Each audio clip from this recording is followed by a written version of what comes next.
What's going on? It's hotter than crux in this garage for sure.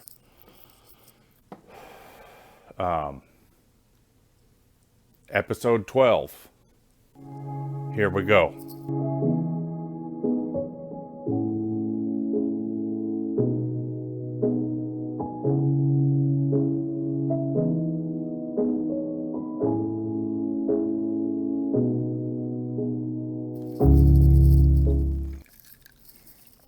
We got shit to get done. Hope this week's been good for everybody.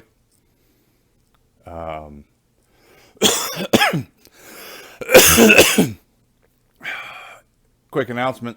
I'm still not a fish. I can't breathe water. From time to time, I try this.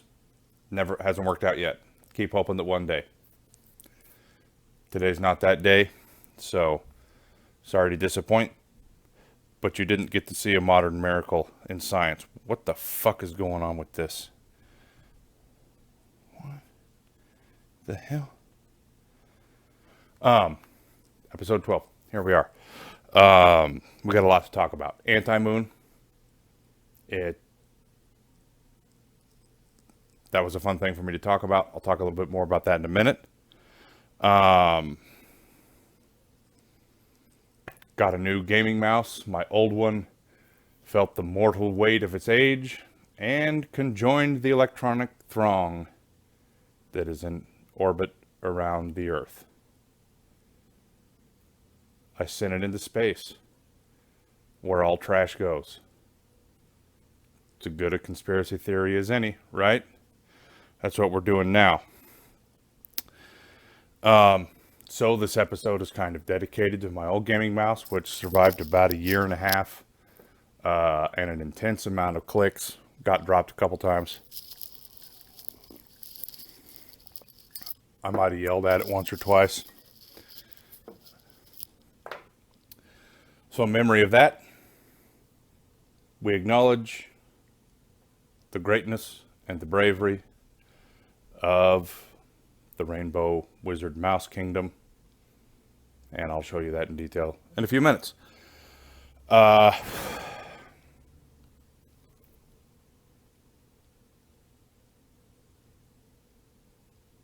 is no wind. The Earth has stopped rotating. As mentioned earlier, hot as an entire sack in this garage, which is fine.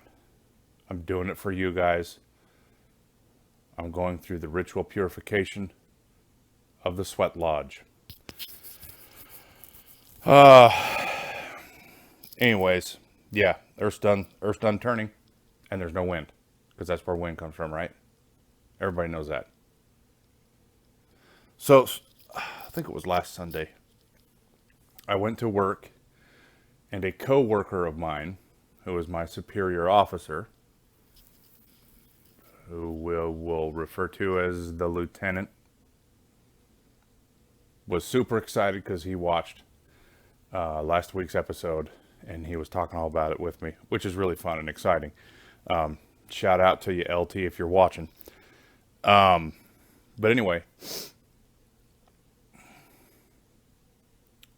the concept of antimoon, which is used in flat Earth theory, caught his fancy, as it did mine, and so stay tuned, because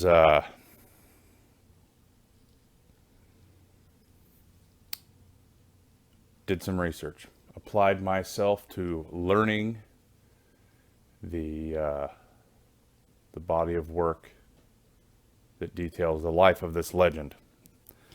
So this episode, also for you, LT.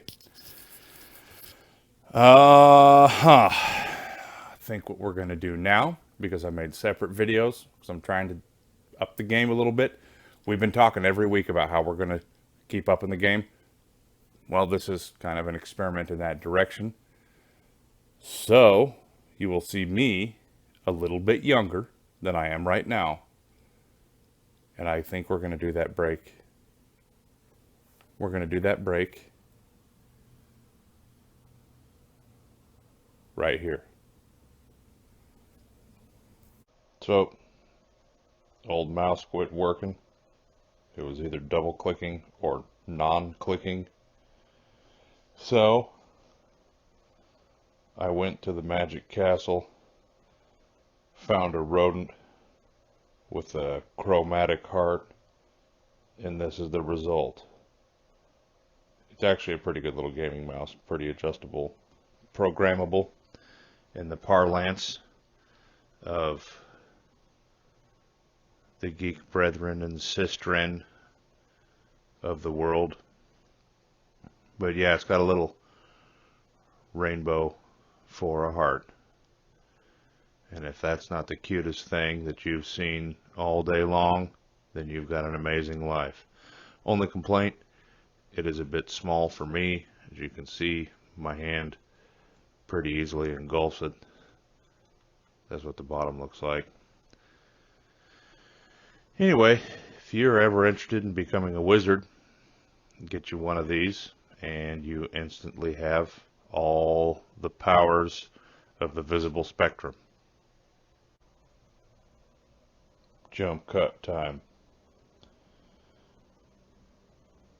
Golly, I look like I'm 12 feet tall. Time to see it in the dark. Don't get scared. I'm here.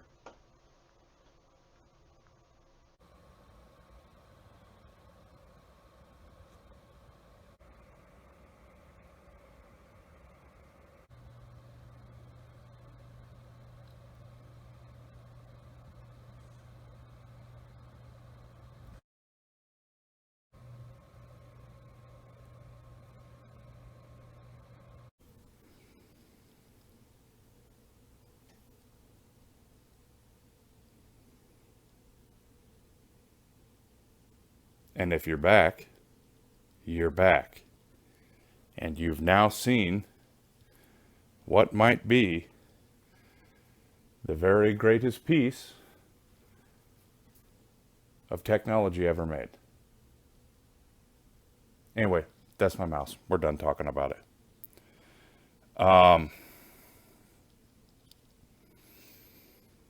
Dude, so here's the deal. Quick break, because I'm about to spark some disrespect in your face.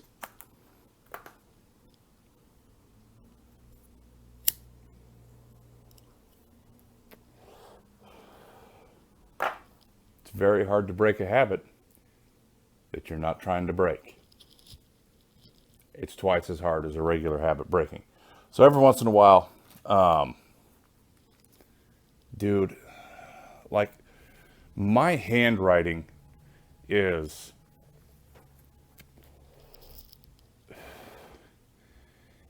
if cuneiform had a baby with a hairball, that's what my handwriting is.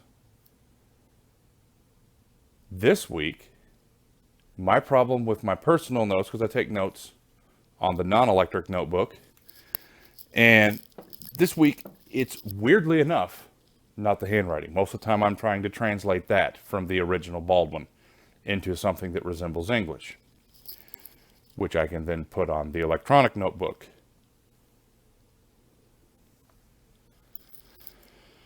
So this morning, I'm getting ready to do this, and I pull this out,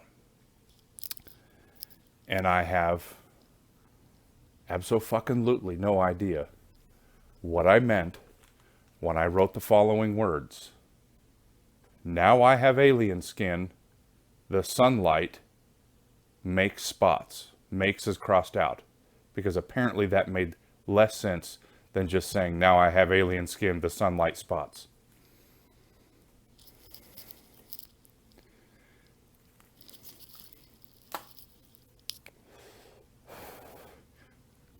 I'll leave it to your imagination. I don't know what the fuck was up. But boy, was it up. It was going on. So that's the thing. All other notes I can read. Read them just fine. That one, don't know. One of those notes was about something that I saw online.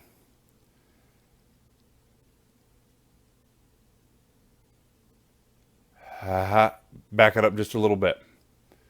I'll eat nearly anything. I'll try anything once, pretty much. There's some things that I know for sure I'm not going to like. And there's other things that I think I'll give it a chance. For example, if I were to eat crickets, I'm reasonably certain I wouldn't enjoy that. They'd probably taste nasty as fuck. So I don't do it. Would I try them in a situation? And by situation, I mean starvation? Yes. But it's not going to be what I'm scooping onto my plate first when the table's full. Nor is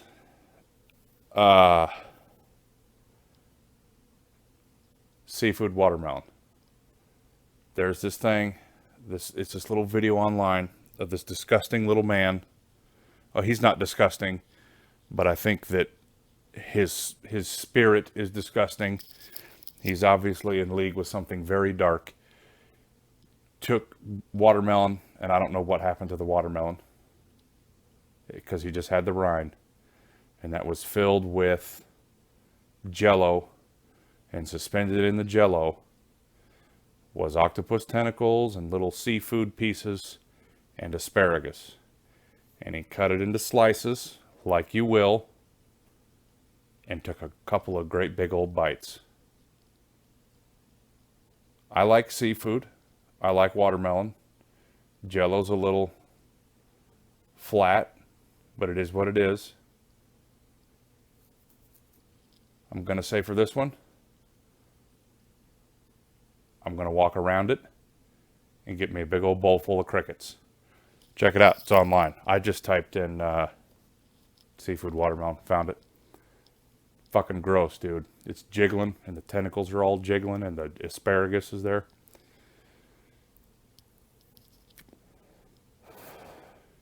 We're in the end times. That wasn't my decision. That was a decision of the elder gods. And they've been deciding the fuck out of it, because now they're making themselves into, dude, man. That's actually kind of a funny idea. If H.P. Lovecraft was a little more mainstream, I would make a joke about the seafood watermelon being the sacrament. But I don't know if you know who H.P. Lovecraft is. If you don't, well, he's the father of cosmic horror and a huge racist. But he invented the Elder Gods and spawned a whole concept of horror that's pretty cool. So he was a shit guy.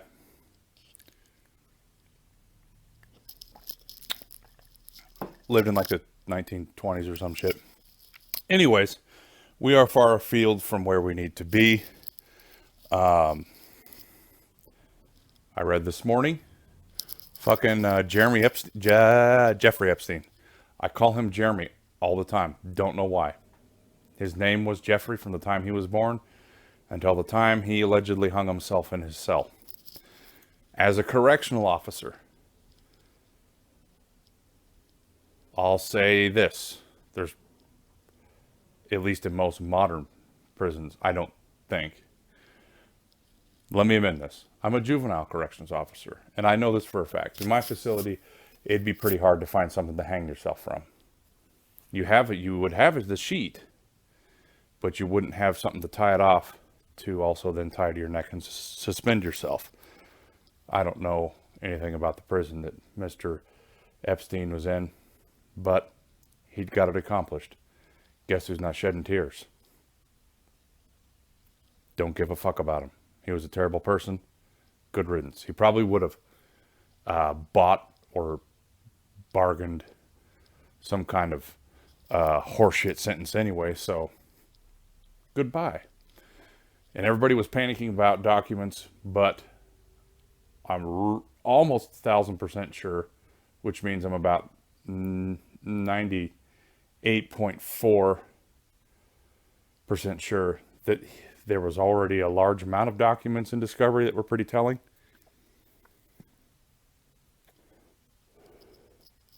allegedly, there's also some secret diary he kept hidden away.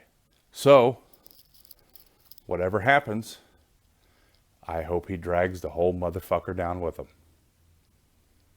But apparently there's secret Jeffery Epstein diaries. Now,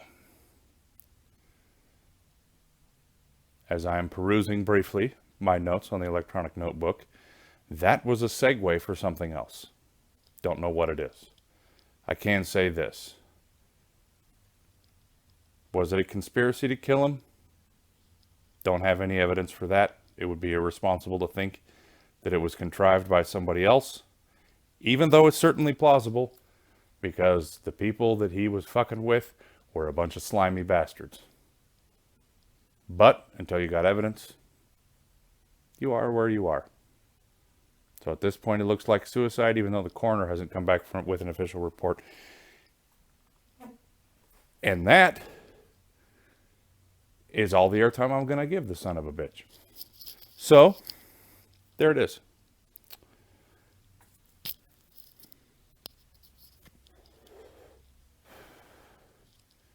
Those of you who have been listening to this podcast for longer than 1 week know that I talk about my hair a lot.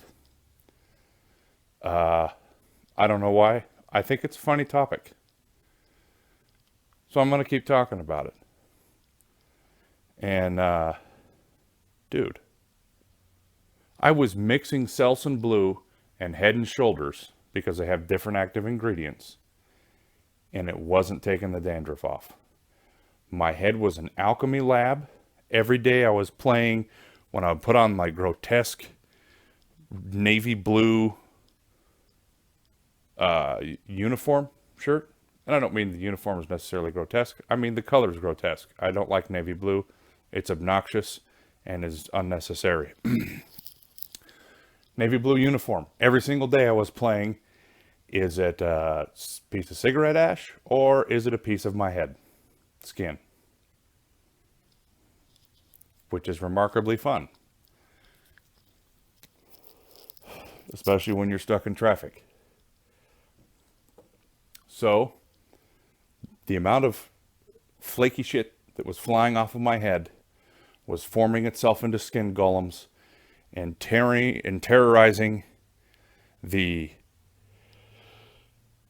staunch and backwards people of Topeka, Kansas. Bad. So last week, the wise and keen-minded Jeannie, my fiance, bought me the shampoo that she originally bought me. And guess what? My bitching paid off, because now the fractured scalp is healed. So, at this point, I'm expecting to dominate the world and become the emperor of the galaxy within a few days. Flawless. Muad'Dib. If you don't get that reference, do some reading. Mug's back. Yum water that I just spilled on my lap. Okay, and now, son of a bitch. So, this tablet's being a bit of a butthole, but it is what it is. So, now we cast our minds towards the darker portions of the earth, and let me just say this. If you're a fan of kung fu movies, such as myself,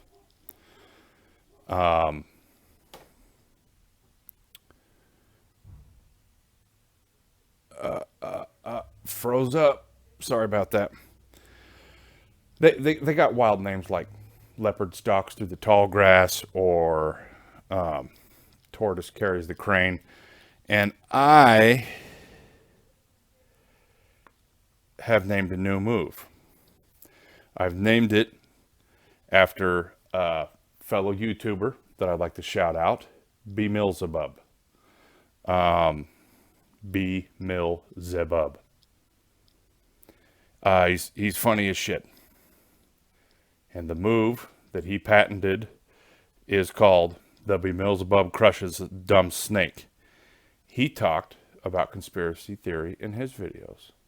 And he brought up a point that I hadn't considered. That point is not giving press to people like Alex Jones or flat earthers because they're actively damaging the scientific community. And here's the deal. You may not give a fig about them on a general level, but I guarantee that your life revolves around what these scientists are doing, such as you're probably viewing this dumb shit on a mobile device. Statistically, that's probably what you're doing. Now, my take is that I'm giving them bad press. I find them funny, but I hate conspiracy. I love conspiracy theory because it's fun to ridicule, but I hate it because it's bad reasoning. So yeah. Also, if you ever say sheeple, you're stupid. So I'm going to read a little bit here. And we'll talk about the Antimoon.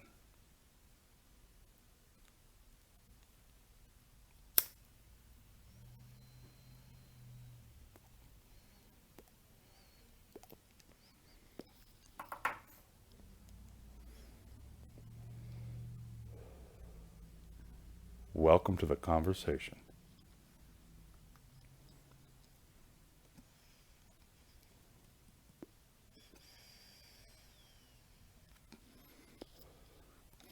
So I'm going to tell you right now that this tobacco is awful. It's old and stale.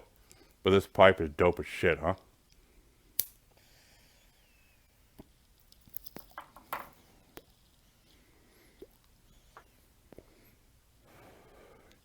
This comes directly from the Flat Earth Society website, and it is entitled The Lunar Eclipse. This is probably the most definitive information on the Antimoon that I could get. And yeah, this was mentioned in last week's podcast. So, after briefly introducing itself, this satellite, I need to back up. A lunar eclipse occurs about twice a year when a satellite of the sun passes between the sun and moon.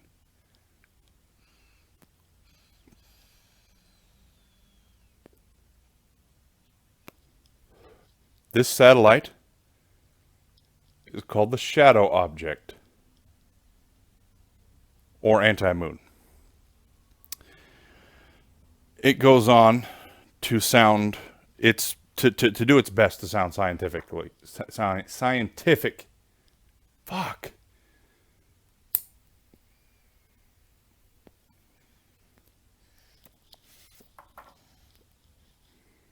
Also didn't pack the shit tight enough.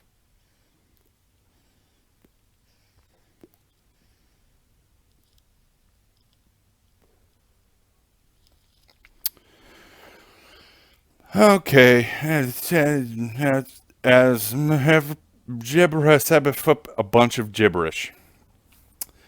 The shadow object, and it goes on for a while about the shadow object, which is called the Antimoon. And let me tell you what, probably the coolest names in the world.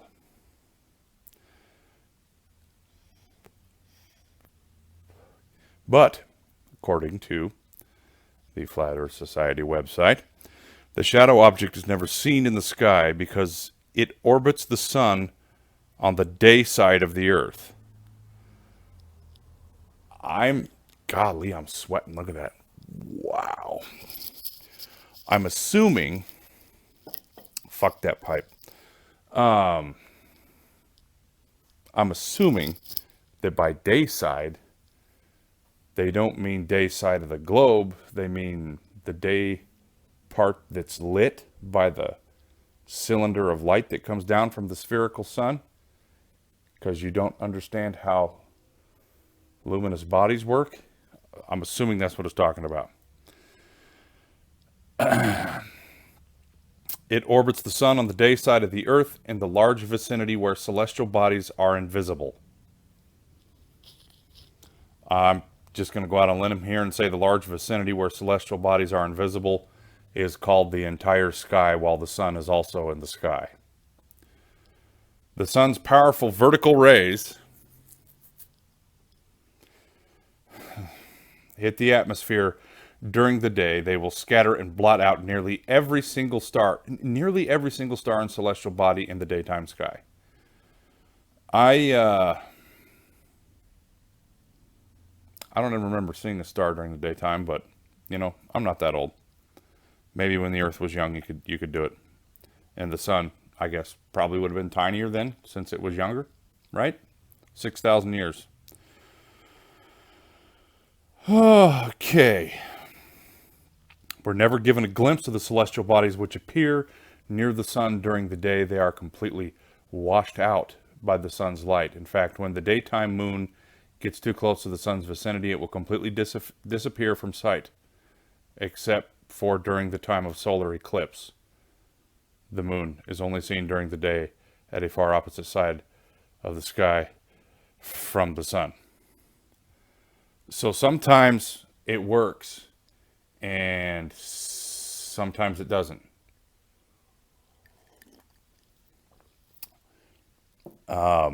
Just thinking on the fly here, probably because it's the shadow object and it can do whatever the fuck it wants. Now, this article, I'm not going to read it in its entirety. I am reading it for the point of review, critique, and discredit. So here's the Q&A section. Question, but what about NASA's yearly lunar eclipse predictions? They must be based on a geometric model and not simply cycles in the sky, surely. Answer. NASA freely admits that they use ancient cycle charts for their eclipse predictions. The Saros cycle, and the Saros cycle is how eclipses are predicted, lunar eclipses. And those cobby old ancient methods which simply look at past patterns in the sky to predict the next one is precisely how modern theorists predict the lunar eclipse today. I feel like I would be remiss if I didn't say that is bullshit. Trigonometry is used to predict the nearly exact time and location where lunar eclipses will be visible well ahead of time. Something that was not able to be done with as great of accuracy when they were using cobby old books. Cobby old ancient methods. So, kinda right, mostly not right. So, there you go. And this is probably one of my favorite little things about this whole article, and this is where the article ends. One explanation is that the lunar eclipse is red because the light of the sun is shining through the body of the shadow object which passes between the sun and moon during a lunar eclipse. The red tint occurs because the shadow object is not sufficiently dense.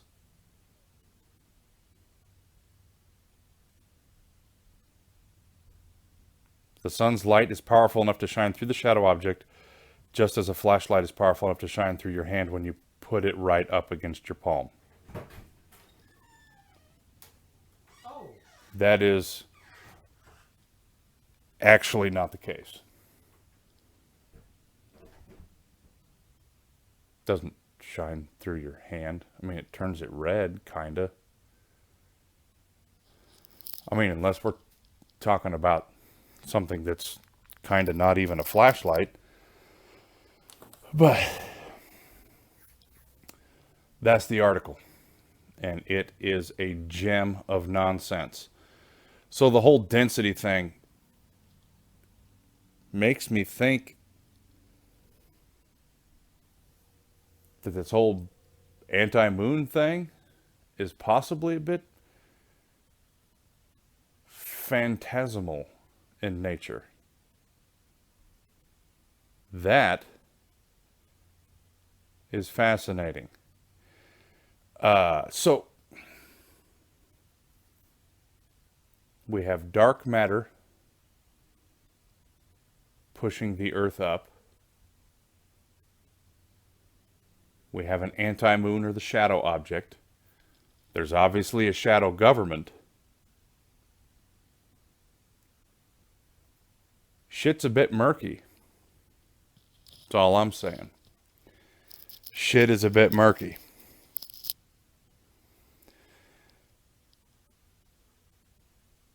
And that is all that I know about the anti-moon. I will keep you posted if I learn anything else of interest or anything that's just weird. Because I feel like this whole moon shit, anti-moon shit is just more weird than interesting, really. Even though it would make a pretty cool sci-fi film.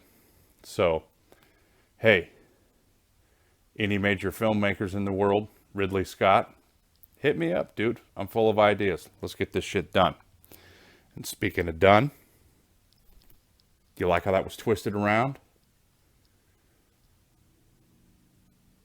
Speaking of done, we're heading right into that territory here with this little podcast. I appreciate the time that you've spent. If you've watched this whole thing, you are a person of extraordinary endurance and unrivaled strength. You deserve to be recorded in the books of history. You're a champion. I appreciate your viewership very much. And I'm interested in what your reactions are to today's video. If you want to comment or hit me on social media, my social media will be linked in the description, because I don't want to try to remember all that shit right now on the fly. But you can just literally look there and it'll all happen for you. So, that's about a wrap.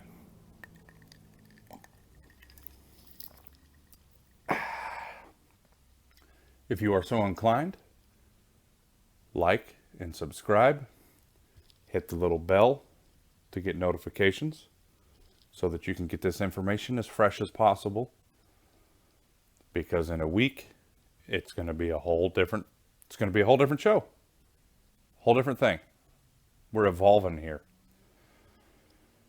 I hope that you have a pleasant weekend. If you work over the weekend, as do I still hope it's good. If you're chilling out, it's still good. At any rate, love it that you're here.